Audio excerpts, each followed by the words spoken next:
तो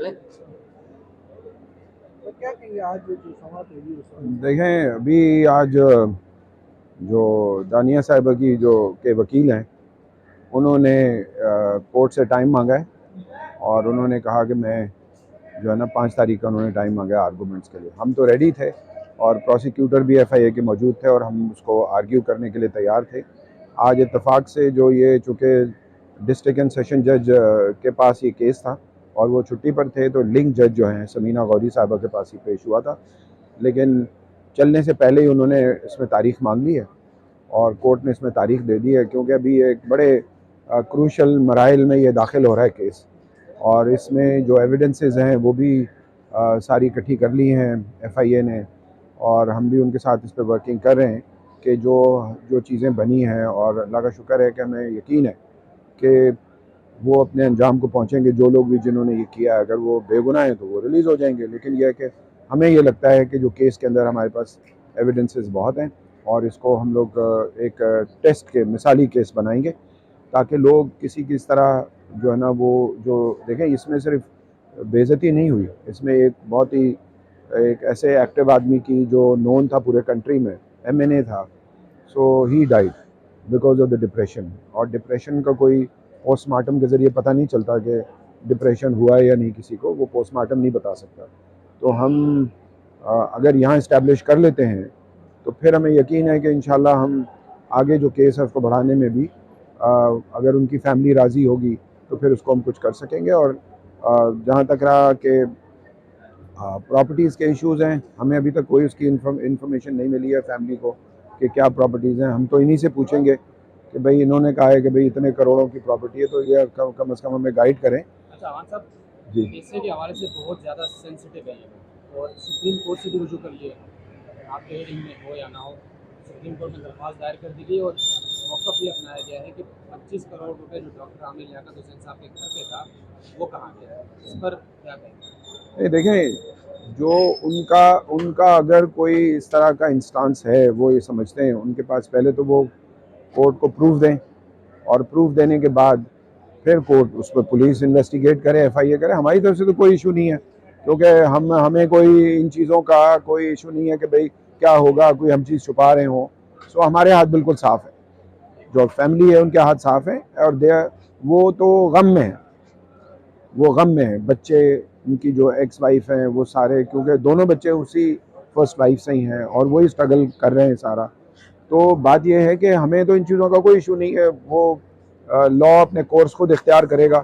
अगर उन्होंने हमारे पास हैं तो हमें बता दें कहाँ रखें, तो हम भी उसको उसका फ़ायदा उठाएं, ठीक है ना। क्योंकि वो तो विरासत में तो आपको पता है, मेजॉरिटी इन केस अगर कोर्ट कुछ और भी डिसाइड करती है तो विरासत में तो दोनों बच्चों के पास तो सारी चीज़ें जानी हैं। तो वो हमें बता दें कहाँ रखे इन्होंने, या इनको पता होगा, क्योंकि इनसे ज़्यादा राब्ते में रहे और इनकी इनकी बड़ी मुस्तनद इन्फॉर्मेशन नज़र आ रही है कि भाई इतने पैसे थे और ये था और उनकी प्रॉपर्टी इतने थी, अरबों की।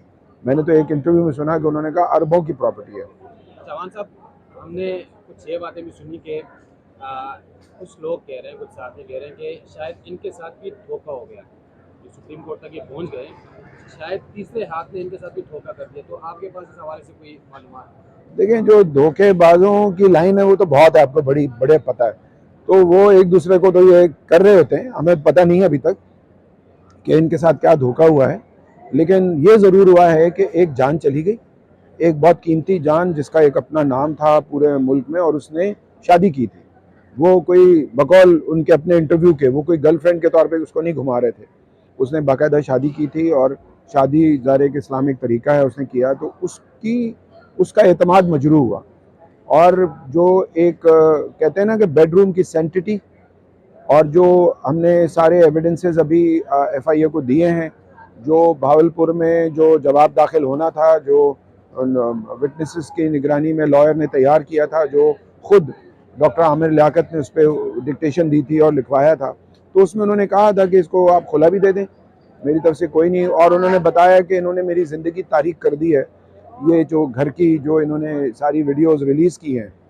तो और फिर एफआईए के पास वो फोरेंसिक रिपोर्ट्स भी सारी मौजूद हैं। तो कहाँ कहाँ से ये अपने आप को बचाएंगे। ये ज़रूर है कि मैं ये कहूँगा कि पाकिस्तान में जो साइबर लॉज हैं वो जो है ना उनको उन पे मज़ीद काम करने की ज़रूरत है। उसमें जो सज़ाओं का जो मसला है, वो सज़ाओं के मसलों को हमें आगे बढ़ाना पड़ेगा ताकि सीवियर किस्म की सेंटेंसेस मौजूद हों इसमें सज़ा इतनी ज़्यादा नहीं है। और हम समझते हैं कि ऐसे केसों में कि जहाँ इसकी सिवियरिटी है कि एक आदमी को इतना आप मेंटल टॉर्चर करें कि वो सुसाइडल हो जाए, तो ये सारी अमेंडमेंट्स की ज़रूरत है हमारे साइबर क्राइम में। साइबर क्राइम लॉ को मज़ीद इम्प्रूव करने की ज़रूरत है, क्योंकि बहुत सारे लोगों को खौफ नहीं आता है। और फिर हमारा एक लीगल सिस्टम है और वो कहते हैं जी खातून है, उसको बेल दे दें, फिर उसको रिमांड भी नहीं हुआ उसका, ठीक है ना। फिर इसके अलावा ये भी है कि जो है ना सज़ा कम है इसलिए इसको छोड़ दें, इसको बेल दे दें। तो ये जो सारी चीज़ें हैं हमें ये देखने की ज़रूरत है, हमें इसको बहुत टाइटन करना पड़ेगा। और फिर जो फेसबुक और व्हाट्सएप जो है, जो जो एक इदारे काम कर रहे हैं वर्ल्ड वाइड, उनका कोऑपरेशन पाकिस्तान की एजेंसियों के साथ या पाकिस्तान के साथ बहुत कम है और हर शख्स उसको इस्तेमाल कर रहा है, तो हम उसके सब्सक्राइबर हैं।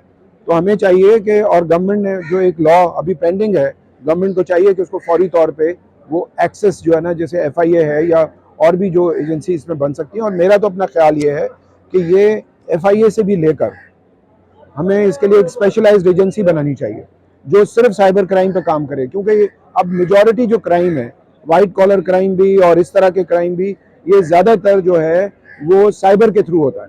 तो साइबर पे गवर्नमेंट ऑफ पाकिस्तान को चाहिए कि वो एक स्पेशल इदारा बनाए जो ऐसे लोगों को जो है ना, जो इस तरह की चीज़ें उनको, और फिर कोऑपरेशन जो आपका जो दुनिया भर में जो गैजेट्स चल रहे हैं, जिसमें व्हाट्सएप भी है, फेसबुक भी है और भी बहुत सारे ऐसे चैनल्स हैं, उसका एक्सेस होना चाहिए, वरना पाकिस्तान में उसको बंद कर दें अगर वो एक्सेस नहीं देते। तो ये एक बहुत ही इंपॉर्टेंट एरिया है जिस पे अभी मजीद हमें काम करने की जरूरत है। Thank you.